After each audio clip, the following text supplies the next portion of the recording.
Today on Growth Gatherings, we sit down with Syed Azfar Hussain, Project Director, National Incubation Center. We are going to learn from him what is happening in Pakistan's startup ecosystem. What are the challenges? What are the opportunities? And the areas of growth. Welcome, Asfar. Thank you for having me, Fariha. Good to be on your show. Asfar, you've been associated with the startup ecosystem for about 10 years. Almost, yes. Tell me about your journey, your interest, and the evolution in this industry. So it's been a decade in the startup ecosystem, and this ecosystem is growing Hmm. with time, Hmm. uh, especially in the last 5 years or so. My journey is by chance Acha. because I was working in a hospitality sector environment where I was not really in terms of growth and in terms of what really I want to do. Hmm. So I was looking for different opportunities, and then there was an opportunity where a public sector incubator was set up. Hmm. It was about to be set up in Karachi, and I was the first project manager there. It was not the NIC, but it was at the Karachi University where and interestingly, it was chemical and biological sciences.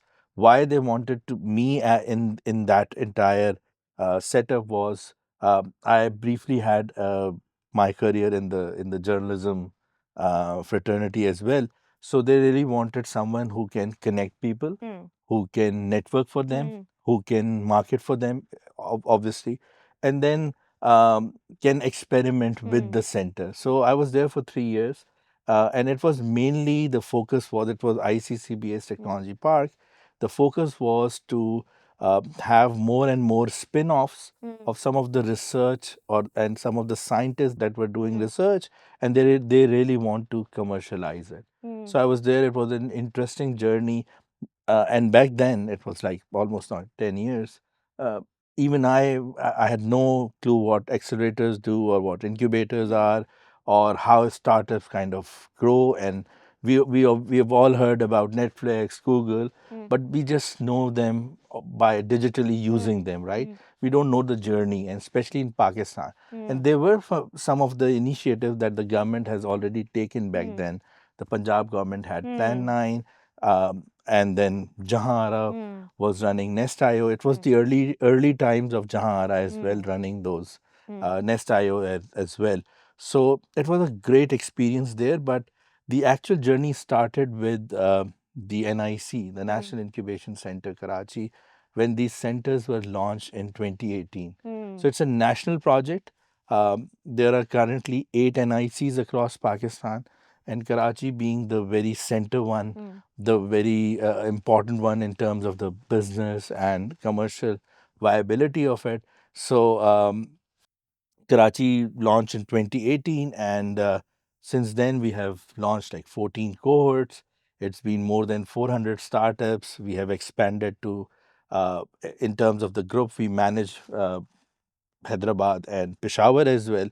So it has been a great journey in terms of growth, in terms of seeing the startup progress, and overall the startup ecosystem. Because it's not just the NICs. Now you have the Special Technology Zone Authority, which is making science parks across Hmm. Pakistan. You have universities with their Hmm. incubators.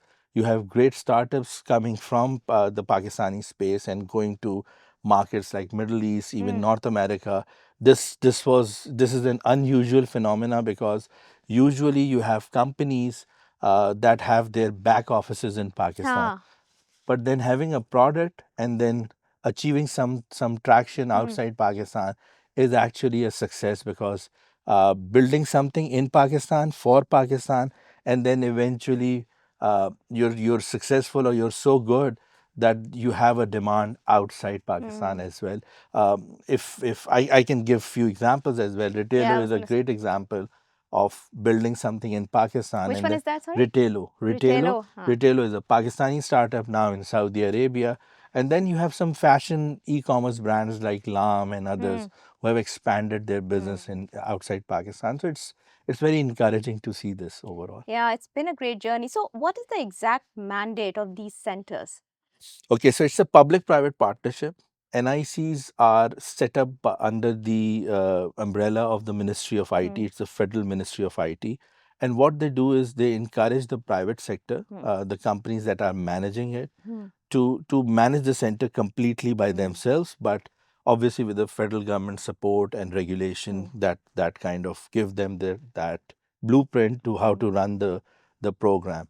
So mandate is to create a viable startup ecosystem, create more jobs, have startups that have decent revenue in terms of supporting the tax base, and then encouraging investments into the ecosystem. So more of an investment focus, revenue generation focus, employability focus. That's the key area which the government wants. Obviously, government wants more jobs. Government wants more revenue in the overall you can say economy, and you want more businesses. Obviously, it's not just the you have MNCs coming in and out of Pakistan, but you need to have that local indigenous system. So it's a great mandate by the Ministry of IT in terms of bringing the private sector on board and having those startups, those early stage businesses really flourish in an environment where they don't have to pay their rentals. So it's a completely free program that I really want to mention, and as well as spread that it's something which is kind of a government's gift to the people in terms of we criticize that there's not much happening on that ground, but these NICs are absolutely free. If you're incubated there, you're not charged a penny, and what you get in return is a complete space. You get mentoring, you get curriculum that is completely designed, internationally claimed by founders that have worked in either outside Pakistan as well as some real successes outside Pakistan. So it's vetted by those founders. It's a founder driven curriculum. Then you have mentoring. Then you have a free space. You're getting exposed to some of the big events like most of our startups. Recently, we had the Singapore FinTech Festival. Our startups were part of that. No penny was charged. You have some great events in GITEX, Leap, Web Summit, London Tech Week. Even in the US, you have TechCrunch. So you have access to All these events, yes. And then you have mentors who are coming in constantly. You're exposed to the local ecosystem. And then the best thing is you have that camaraderie and that connection and that community building between founders. Imagine you have 400 founders who are just working together, and then they have ideas that they share with each other. They build on solutions together as well. We have seen some founders who have worked on their own products and then launching something together. So there's a great community. It's an ecosystem. I'll give you an example of one of our cybersecurity startups that really want to explore the Islamabad market. They were at the NIC Islamabad. Sockbite is the founders, is the startup's name. They were in Islamabad, at NIC Islamabad, having a session with specialists in Islamabad, absolutely free, at the NIC Islamabad premises. Why? Because they're a startup of NIC Karachi, and we have that connection in Islamabad. So it's easy for You do early matching stage as well. founders. But so two quick questions in terms of one, how do you register yourself? Number two, what do you have to give? So I get it, what you get, but what do you have to give? Okay, so that's also interesting. You have to give your time. Okay. You have to, And you you have have to to have an idea. you have to have an idea. Yeah. So the process is simpler. It's just like a university induction. Acha. It's twice a year, and you have applications across. You don't need to have a particular degree even. So we have a founder by the name of Iman. She's representing Pakistan in the climate conference that is happening in Brazil. She's 14 years old. So she's yet to graduate. She's yet to complete her school. But she's a startup founder focused on environment issues. She's representing Pakistan. It's good to have some young founders who focus at such a young age. And then you have founders who are 75-year-old. Yeah. So no degree is required. So how do we find find you or these centers? So there is a website, NIC Center or NICKarachi.com, and then NICKarachi.com. other NICs have their websites. Huh. You just go to NICKarachi.com, you'll find us.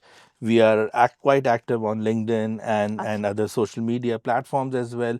And then we do our outreach in universities and areas where, especially with associations, business associations, and others. So roughly we get around between 500 to 800 applications every cohort, and obviously, fortunately or unfortunately, the limit is to have the top 5%, or let's say 30 or 40 startups in one cohort. So we cannot have we wish to have more bandwidth, but our bandwidth is 70 startups in a year. So that's the intake part of it. But then you don't have you just need to have that engagement and that connection with us, that attention to detail, which we want really to. The startup needs to be structured, right? So these are few things that we really want. They need to give their data, they need to share their progress, they need to engage with us, they need to have an execution plan. So Nothing in terms of equity, because it's a public sector. so there's no equity No required. equity But required. how do you select applications? What is it that you look for? Okay, so it's always tricky in a way that we can't claim that the all the applications that we have vetted, they're all great founders, or the ones we have missed were not so great. It's Yeah. always a case where you miss out some real good talent, but we have made the process a bit more structured in a way that we have an initial vetting. But what do you look for? So let's say if I apply, what is it that I need to consider when I'm applying for Okay, NIC? so since NIC is maturing as an incubator as well, we really want people who are focused full-time founders. That's Acha, so that's very much number one. that's very more so. Because this is very important. A lot of people I know, they want to have their career and they say we'll do this side hustle. And I know from my experience, because I also switched from a full-time corporate role to setting up my own business. I don't know how people can do a side hustle because there is no such thing as a side hustle. So I think that's a good That's such a requirement. great thought. That's a founder's thought that we really want to encourage Yeah. in the ecosystem, that you can't have like six tasks at the moment, and then without a focus, you're just not there. So number one is that should be your prime job or profession. So that's one. Second, Then obviously it always matter if you have a relevant experience. For example, if you're starting a logistics or a mobility startup, if your career was in that part, in terms of context, in terms of building something in Pakistan with a team, being part of a team, that really and then innovation. Obviously, innovation is so is the important. idea unique? Yes, Well, they say there's no such thing as a unique idea because everything is done in the world. So there was an interesting research done by Bill Gross, and your viewers can then search on that video as well. He's the founder of Idea Lab, and the single biggest reason for startup success, according to Idea Lab and the 100 companies that used to be part of their portfolio, is the timing of that idea. So if you can link it in a Pakistani context, if you had a service like Bikea way before the smartphone era, and when the motorbike was really, it's a very common man's right, but if you would not have that accessibility of bikes and that smartphone and internet in terms of penetration in The a street, ecosystem, yeah. the ecosystem around it, this idea would not have made that success which we see now. So it's the timing of the startup. In terms of coming back to your point of selection, it mainly we look at the founder, their profile, their journey, their experiences, and then it's great to have innovation. I'll be very honest, not every idea is something that we uh, it's out of this world or we haven't heard about it. But if the execution is right, they have a team, and they have a roadmap attached to it. I think so that's enough to find their way into an incubation Hmm. center, because obviously either you're pre-revenue or Hmm. you're at a very early stage of your revenue. We are not expecting people who are making really great Huh. good money to be part of Huh. incubators. Because then it's Obviously, not an obvious. incubation of the idea. So, in terms of when people have an idea, do they need is it a must to have a tech partner and product knowledge and then finances, or so what is important here?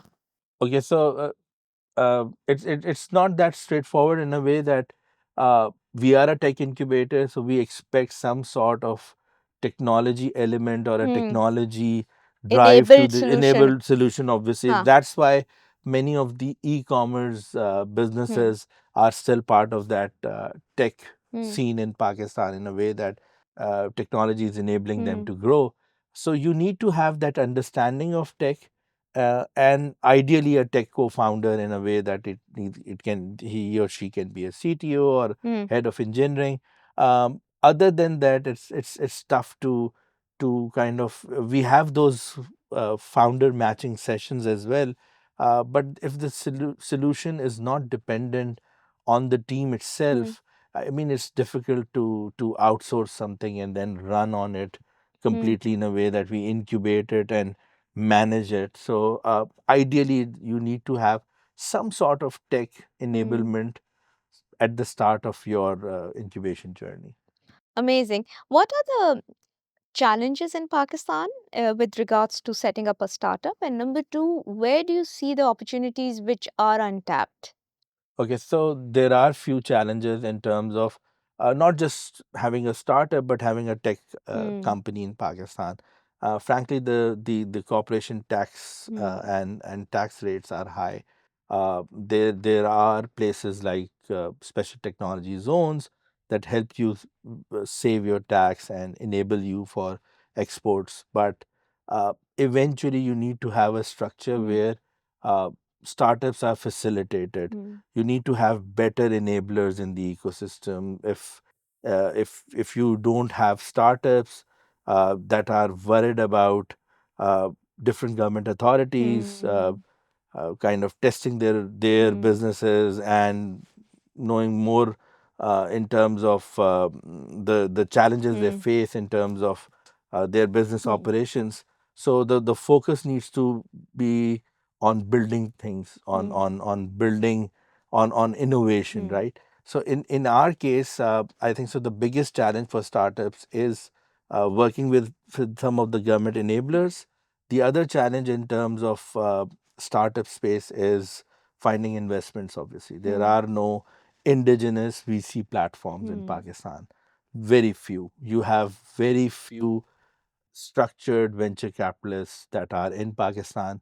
You need to have that support in Pakistan. You need to have a better angel Angel syndicates in investors. Huh. Pakistan. You don't have angel investors in a way that they are helping Hmm. startups in Pakistan. So it has to go with the enablers. And when I say enablers, it's not just the incubators, but obviously FBR, SRB, Hmm. SECP, State Bank. They have to be more proactive in building. There are great examples in countries like even Vietnam and Indonesia, where the enablement from different government functionaries to help startup ecosystem scale is there. So we have a blueprint. We have a great use case from other countries. We can just follow it and replicate it. Hmm. And then when it comes to local innovation, I think so we are still uh, evolving in terms of business models. Hmm. If you look at our startup ecosystem in Hmm. the last decade or so, you will see fintech, mobility, and e-commerce. So basically, things that are close to brick and mortar Hmm. businesses being digitalized, right, or Hmm. digitized in a way that you still don't have real cutting edge or deep tech products Hmm. that are coming, or Hmm. or founders who are working on those areas. So we are in a journey as a nation as well as as overall ecosystem where we are adopting from a brick and mortar environment to more of a digitally transformed. That's Mm. why fintechs are coming up in Pakistan. That's why we see digital banks now shaping up Mm. in Pakistan. That's why we see a kind of a uh, up Mm. decline, not just decline in the overall retail Mm. space, but a hope for e-commerce Mm. businesses, as well as having better solutions that deliver those e-commerce Mm. to different households. And then transport is again a challenge. You need transport solutions. So nothing of in terms of science or engineering projects, but it's more to do with these areas where you need more transformation of those traditional brick and mortar processes and businesses. So these are the opportunities. Let's talk about talent. So we have obviously we offer software, I mean all sorts of degrees. How easy it is to find talent, and then they stay in Pakistan because a lot of them they aspire to go abroad. Um, what would you say to that? Okay, so um, usually these startup founders are either computer science graduates, business graduates as Mm. well, and if you ask them about their batch or their class, so either they're working in some of the best MNCs. Mm. What how many left in Pakistan is another question, but uh, MNCs focus is going to these MNCs. Having a remote job in Pakistan is kind of a great experience for them Mm. because they work from Pakistan, earn in dollars, be Mm. with their family, nothing like it. Next step for them is to have something of their own in Mm. terms of not just as a startup, but more of a technology Mm. business where it's they get the best Mm. benefit of this labor arbitrage where you pay less and then you Mm. earn more as Mm. from your clients in the US or in other Mm. markets. So for them, startup is probably a priority. Is it's at a lower interest in terms of fresh graduates coming out of different universities. Startup is a riskier business, and it's not always something which people right out of university can do. So talent focus is to and I think so it's not a bad option in terms of that talent being utilized by international companies or by MNCs or by the corporations to get to know the market, having right set of understanding of the market, and then venturing out something of your own. So talent is there in terms of building Mm. and having that tech products across, but in terms of international growth and in terms of building something for international markets, I think so that talent is still needs more of a mentoring, more of a coaching. So funneling of that talent through different corporations and different programs or different fellowships maybe is required. So good talent, but at the same time, more exposure More exposure. And when is you, because required. you've been associated for 10 years, you've seen so many founders and the successful ones from your perspective. What behavior or qualities you see in them and you say, this is what people should learn? Grit. Grit. Grit is at the number one level, right? Mm. You need to see those resilient founders. I was interestingly, it was post. I was reading a post of one of a female-led businesses. She's an amazing founder, and I was reading her post on LinkedIn that she went through an operation. She got appendix, and then it was operated. And in a day's time, she was back in the office and hustling and doing work. So that's a routine for even a Pakistani startup. She's a full-time mom. She had a health challenge, but then she's back to work. Mm. So those gritty, those resilient, those founders who are really trying every day with investment, without investment, with different macro environment challenges, with different political Mm. instability in the country, they're doing their best, right? So gritty, resilient founders is something which really appeals, and they have made really good progress in very testing and trying times in Mm. Pakistan as And I think that's a good insight because a lot of people think sometimes, if not a lot, but a few that I met, especially they are in corporate, they say, no, let's have our own business so we can, manage our time and we can manage our schedule. Whereas that has not been my experience, even though I worked for about 25 years in well. corporate. And when I started out, um, I mean, as you're saying, there is a requirement. You need to have a grit, you need to be passionate, and you need to be 24/7 committed to it. There So are no holidays for there our are no startup holidays. founders. And the There and is the no nine downside to five. is you're not even getting paid for it. Absolutely, absolutely. So I think that's an important one. And then some of the founders you've seen and they've failed. What do you think? Hmm. So I think for some of the founders have really made mistakes as well. Hmm.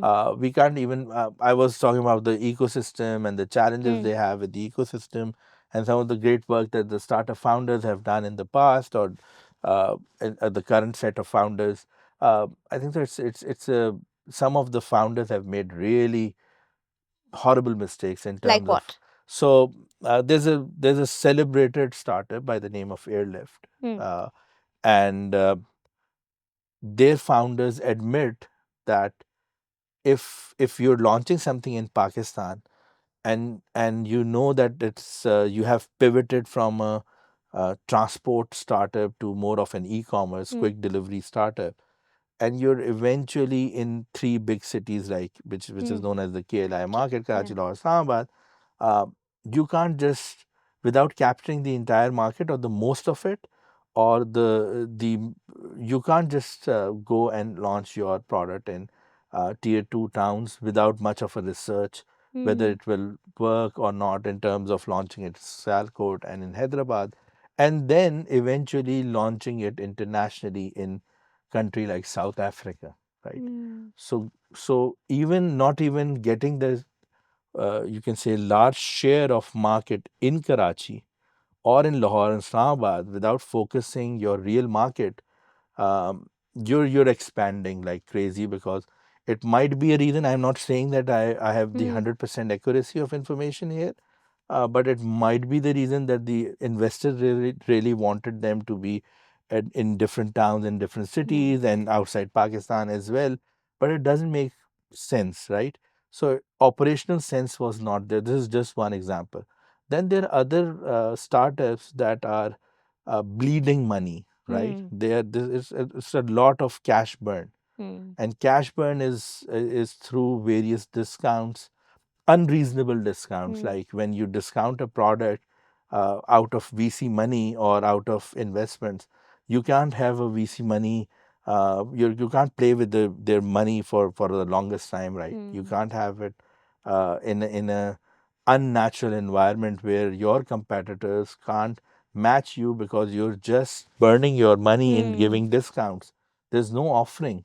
So you don't you it's a very basic 101 Hmm.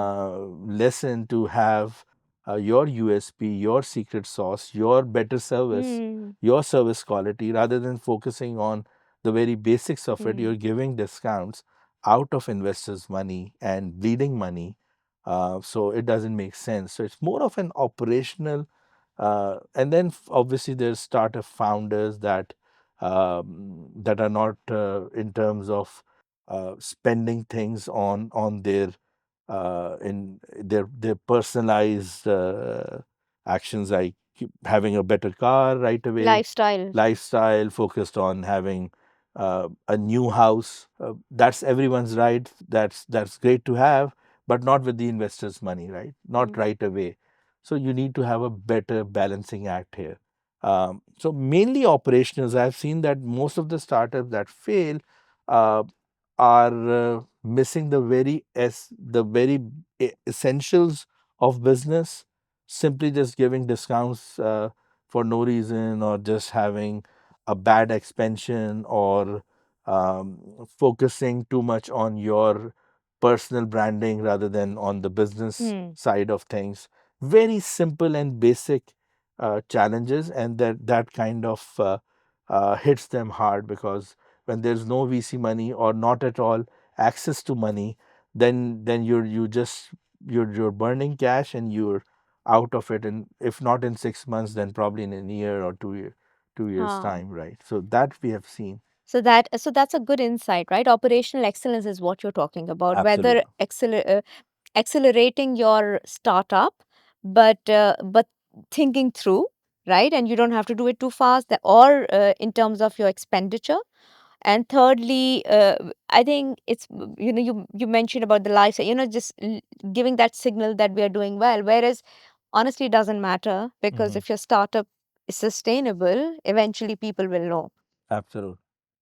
In terms of, do you see a gender, certain age group in Pakistan? The reason I'm asking, because now, at least in the US and many other developed economies, the talented graduates, they want to have a startup or want to work for a tech company. Whereas in Pakistan, it's still a mixed bag. We still aspire to work for large Cooperation. corporates, MNCs, and then maybe a startup. So tell me the demographics that you're seeing around startup. So usually there are I can it's not a very same set of people. Hmm. It's not the same set of people that are doing startups Hmm. in Pakistan. There are different types of profiles that kind of build this ecosystem. You have some of the startup founders. I can safely say the top 100 of them. Hmm. Uh, Well educated, probably most of them have gone to school outside Pakistan, have either returned or work in Pakistan in an MNC or corporation, Hmm. or some foreign startup that has started operations in Hmm. Pakistan.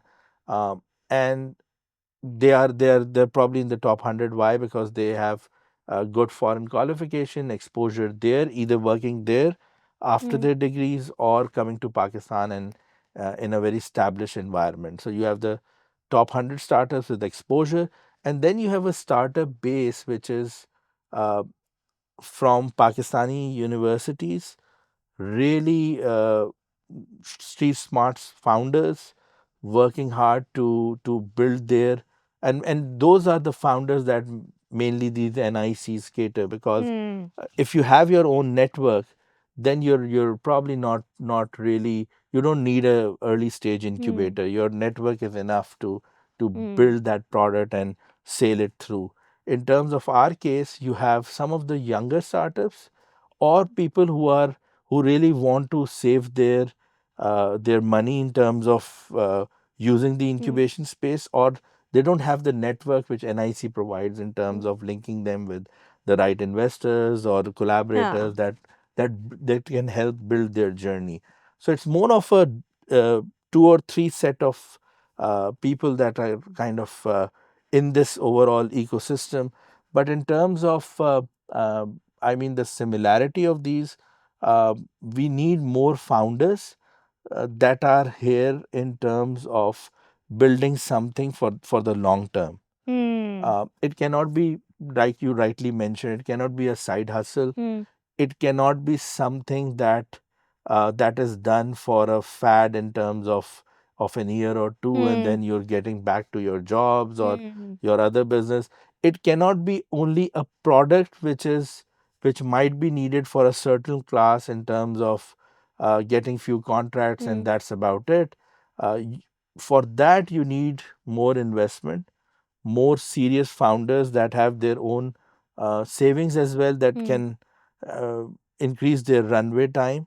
So in terms of building that the right demographics of some of the ecosystem Hmm. that we really idealize, that we should ape in Pakistan, we need to have more investment in the overall ecosystem, because then you have to bet those founders.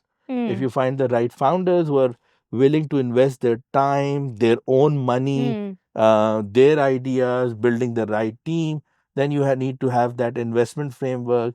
Then you need to have the better enablers or regulators in the industry. So it's more of a uh, it's a time where we need to have and it's founder discovery is difficult, right? Hmm. You don't have many founders who are willing to have a more structured path. Hmm. So I don't know if I've answered your question correctly, but in terms of finding the right founders or having the right demographics around it, I think so. We're not at this stage. I mean, we have 100 very sorted founders in Pakistan, and then you have the 2,000 struggling ones. These are the two batches Yeah. of founders. I think what I also wanted to know in terms of gender, like women, men, Mhm. women Mhm. ratio, how do you see that? It's very low, So unfortunately. the In term, women participation. women participation is very low, and at times those increased quotas really help. At the NICs, we need to have a mandatory 25% representation of women. Um, you'll be amazed to know that NIC Peshawar has the highest number of women inductions in Pakistan. So they have more than like 33% of Mm. founders that are women-led businesses. And we in Karachi, our numbers are between 25 to 30%. It's not a great number still, but we are working on it. And why do you think, why is that? I mean, more encouragement needs to be there, Mm. because if we look at our surroundings, um, our sort of ecosystem, especially the NICs, we do have a daycare Mm. facility, because that woman really needs in terms of support, right? Some of Mm. them are working moms.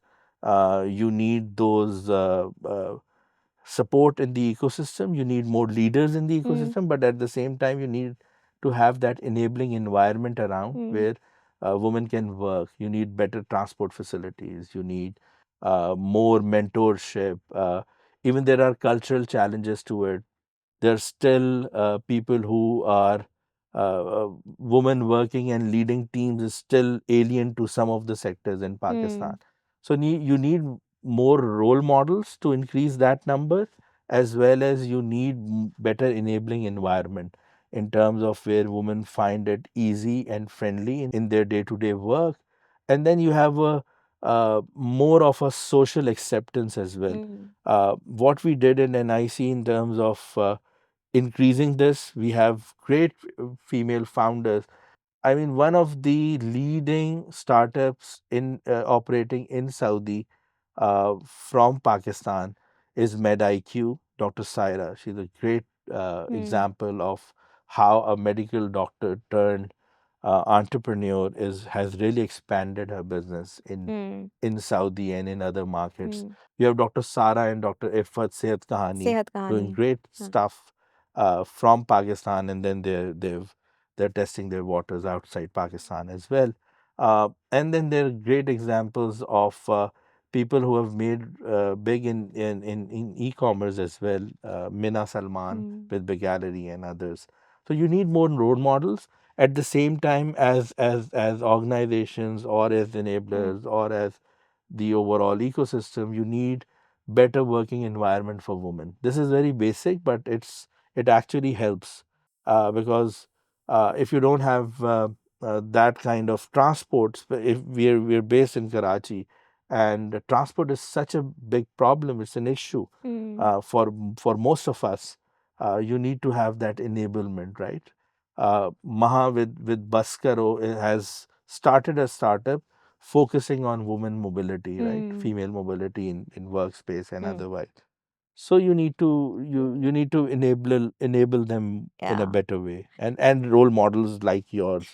Yeah. You're a great example to other people who want to start off things of their own, and have worked in the corporate as well. Mm. You need more leaders joining them in Mm. terms of And building. yes, and you know what my experience agreed. All of that in addition, um, I think there's an expectation in Pakistan. So for women, it's almost like cottage industry is encouraged a lot, right? So they'll make samosas, pakoras, kitchen Handicraft. handicraft, and you know, associated beautician ka course kar liya, which is amazing. And I think it's a great way. Great, these are all great skills. But my point is, you can also take these skills to the next level.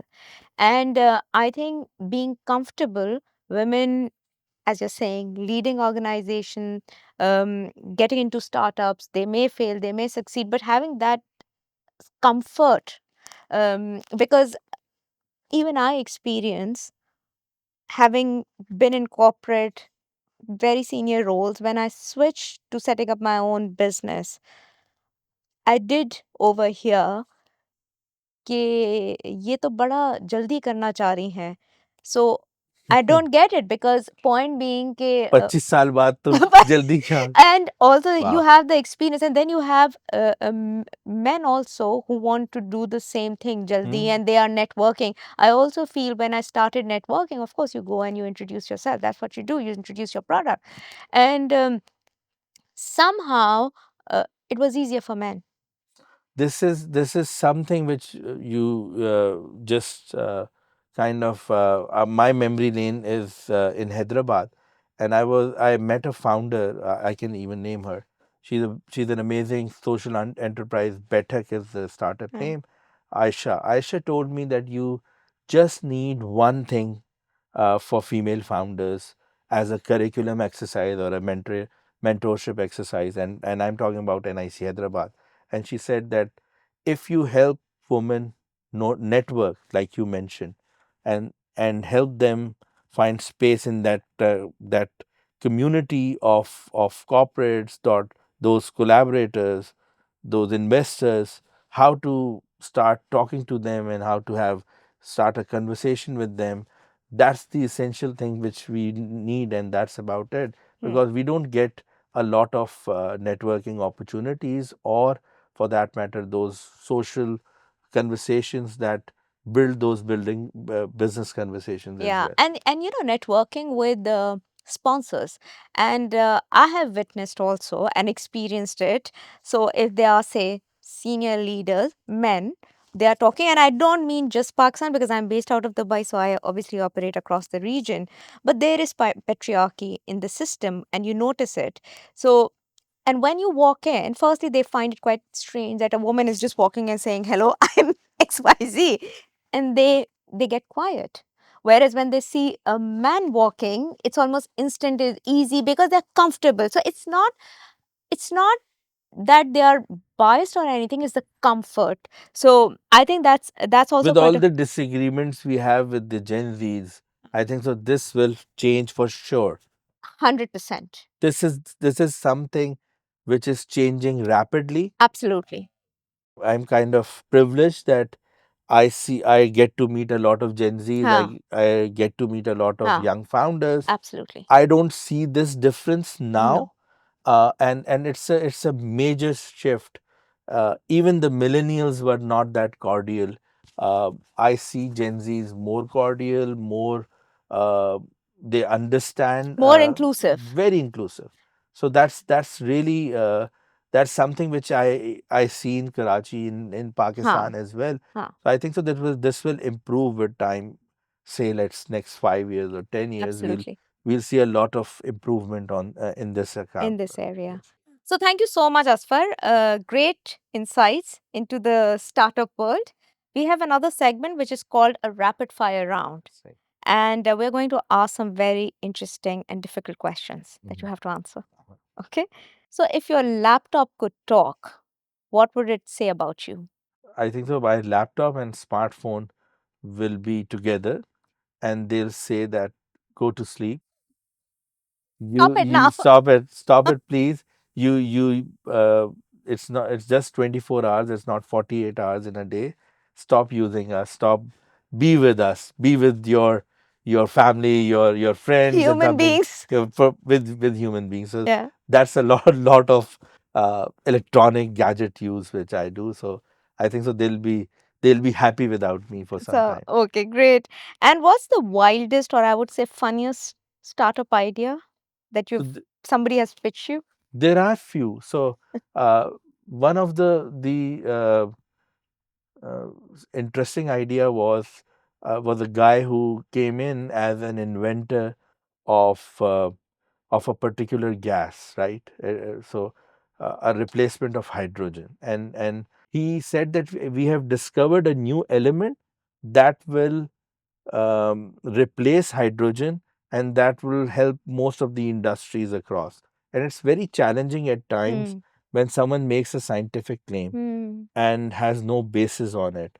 What we did was it was such a well made presentation that we kind of, when we were interviewing him, uh, we sent him for another interview because we wanted to make sure ourselves that we were not kind of getting rid of an innovator from our Hmm. ecosystem. So this is a very interesting kind of an incident where we were unsure about the abilities of the startup founder, yet it turned out to be a complete hoax, and it was just something which he all made it by himself. But with the advent of, and I really would like to mention that with the advent of AI and making fancy presentations, you're absolutely not sure what's real and what's just Ah. fancy talk, and a lot of imposters Hmm. that seep in through our Hmm. system without knowing much of what they're building Hmm. or what they're offering. Hmm. So this one example is still, he still contacts us, but I hope he discovers whatever he's trying to discover. Hmm.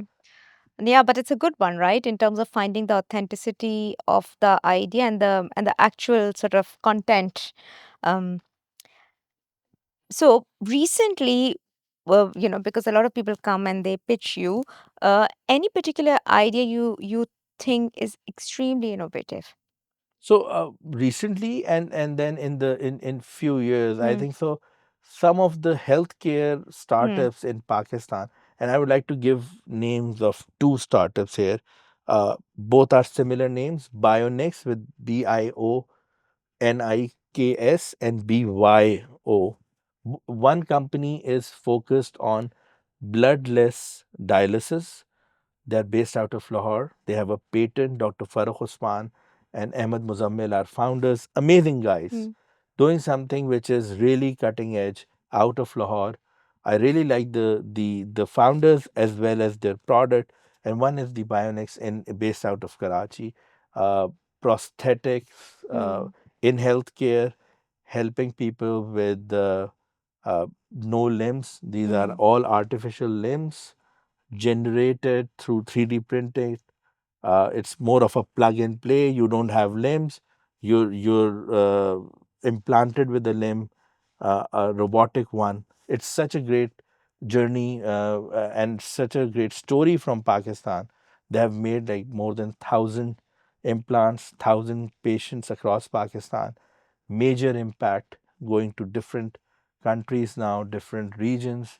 Um, so these two are really striking ones in terms of innovation, in terms of r- producing something in Pakistan from a very uh, environment that is not really innovative Hmm. driven, innovation driven.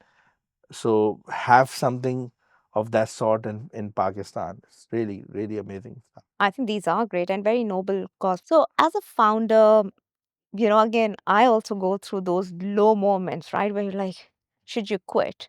When somebody is in that zone, what advice would you give them? That's something which is very frequent in Hmm. terms of, especially those who are in the Hmm. first six to, Huh. I see it in the first 6 months to a year, where most of the founders are still undecided, Hmm. still thinking that they might have to go into their career again, and they are constantly thinking of quitting Hmm. it. The advice which we really stick in there, they should be there in terms of finding the right co-founders. That really helps more than an incubator or an accelerator. At that time they need better co-founders, Hmm. because if you're alone in your journey, it's tough to be a It's solo tiring. founder. You need to have someone who matches your uh, not just your agility, in terms of relying on someone Hmm. who can build it together. Yeah. So usually the founder co-founders help each other, and in terms of our advice, we really want to help them in terms of easing their some of their operational challenges. What we do is having routine coaching sessions Hmm. with some of the leading coaches in the startup scene Hmm.